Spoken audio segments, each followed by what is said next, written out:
வணக்கம், வாழ்க வளமுடன். Welcome to my DD kitchen. இப்போ நம்ம டிடி கிச்சனில் டிஃப்ரெண்ட்டாக இதுவரைக்கும் யாரும் சொல்லாத ஒரு புளியோதரை தாங்க செஞ்சுருக்கோம். சொரக்காய் கூட வச்சு புளியோதரை. இது யாருமே இது வரைக்கும் செஞ்சதில்லை. நீங்கள் ஒரு முறை செஞ்சு பாருங்கள், ரொம்ப சுவையே தனிங்க. டிஃபன் பாக்ஸுக்கு இந்த ரெசிபி சூப்பராக இருக்குங்க. குழந்தைங்க வேஸ்ட்டு பண்ணாத சாப்பிட்டுட்டு வந்துடுவாங்க. ஒரு நாள் ஃபுல்லாக வெளியவே வைக்கலாம், அந்தளவுக்கு அருமையான ரெசிபிங்க. இப்போ ஒரு பெரிய எலுமிச்சம்பழம் அளவுக்கு நான் 1/4 கிலோ அரிசிங்க. 1/4 கிலோனா 250 கிராம். அதுக்கு நல்லா உருட்டி ஒரு பெரிய எலுமிச்சம்பழம் அளவுக்கு ஊற வச்சுட்டேன். இப்போ நான் 1/4 கிலோ அரிசி, அதில் தண்ணி ஊற்றி நம்ம ஊற வச்சிடலாம். சாப்பாட்டு அரிசி தாங்க, நீங்கள் பாசுமதி கூட எடுத்துக்கலாம். பாசுமதி இன்னும் சுவையாக இருக்கும். அரிசியை நல்லா கழுவி தண்ணி விட்டு ஊற வச்சுருங்க. அந்த தண்ணி நமக்கு தேவையில்லை, நம்ம அளந்து ஊற்றையில் வேறு தண்ணி தான் ஊற்ற போகிறோம். இதை நல்லா கழுவி எடுத்து வச்சுக்கலாம் ஒரு 2 முறை. இப்போ ஒரு கடாய் வச்சுக்கலாங்க. அதுக்கு தேவையான பொடி தயார் பண்ணிடலாம். 2 ஸ்பூன் மல்லி சேர்த்திக்கிட்டேங்க. அதில் 1/2 ஸ்பூன் கடலைப்பருப்பு, 1/2 ஸ்பூன் உளுத்தம்பருப்பு சேர்த்திக்கலாம். கொஞ்சம் 4 வெந்தயம் சேர்த்திக்கலாங்க. 10, 15, 12 மிளகு சேர்த்திக்கிங்க. 1/2 ஸ்பூன் ஜீரகம் சேர்த்திக்கிங்க. இப்போ இதெல்லாம் வெறும் வாணலிலேயே வறுத்து விட்டுறலாம். ஓரளவுக்கு வதங்கினோடனே 2 வரமிளகாய் சேர்த்திக்கலாங்க. அதையும் சேர்த்தி வறுத்து விட்டுருங்க. இப்போ 2 கொத்து கருவேப்பிலை தாராளமாக சேர்த்திக்கிங்க. நல்லா வெறும் வாணலியில் வறுபடையிலேயே வாசனை நல்லா இருக்கும். இப்போ பாருங்கள், 2 கொத்து கருவேப்பிலை தாராளமாக சேர்த்திக்கலாம். இதுவும் நல்லா வறுத்துருச்சு.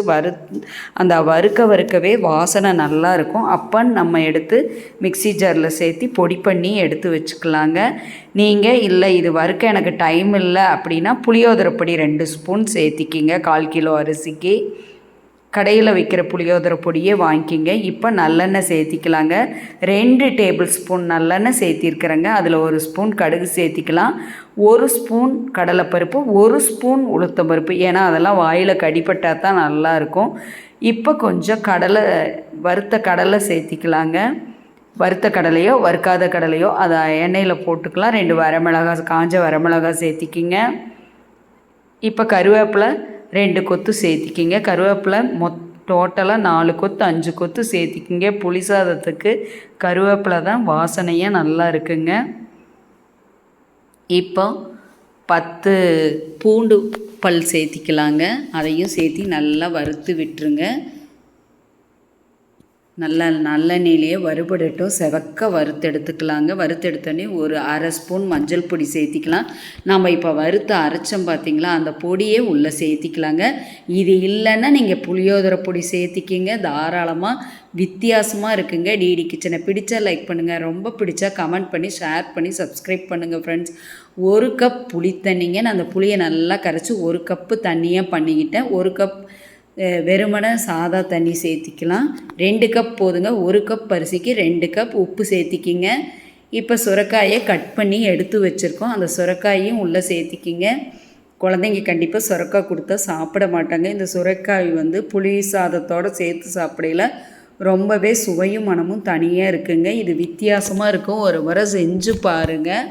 இப்போ 1 ஸ்பூன் சர்க்கரை சேர்த்திக்கலாங்க. இல்லை நீங்கள் வெல்லம் இருந்தாலும் சேர்த்திக்கிங்க, கருப்பட்டி இருந்தாலும் சேர்த்திக்கலாம்.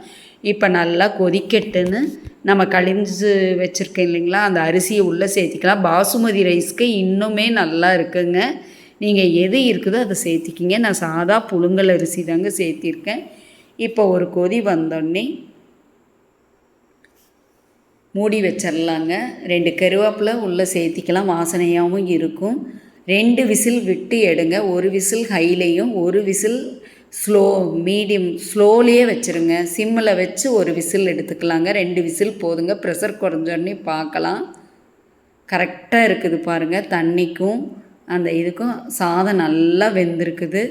வாசனை கமகமன்னு இருக்குது. கண்டிப்பாக இந்த மாதிரி ஒரு முறை டிஃபன் பாக்ஸ் ரெசிபி ட்ரை பண்ணி பாருங்கள். நன்றி, வணக்கம்.